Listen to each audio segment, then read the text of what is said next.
अस्सलाम वालेकुम। जी बिस्मिल्लाह वालेकुम अस्सलाम।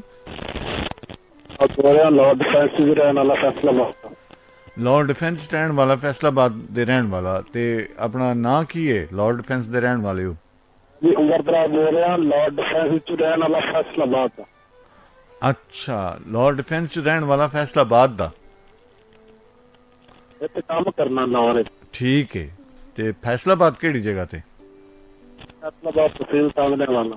तांदलियां वाला। तांदलियां वाला केड़ी जगह ते? ये तांदलियां दा रावी दे नाल पै जांदा। रावी दे नाल पै जांदा ते कित्थे तक जांदा है रावी दे नाल पै के?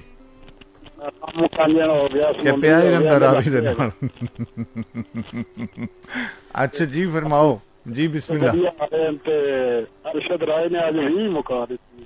अरशद राय ने आज ही मुकाती है।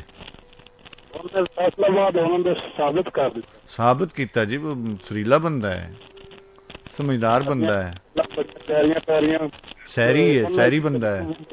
हासिल हुई जिहड़ियां तुसीं गल्लां कीतियां ना। हाँ मैं सारा तुहाडा प्रोग्राम सुनन डया ते मेरे दिल नूं बड़ा पसंद आया। ओ जिंदाबाद।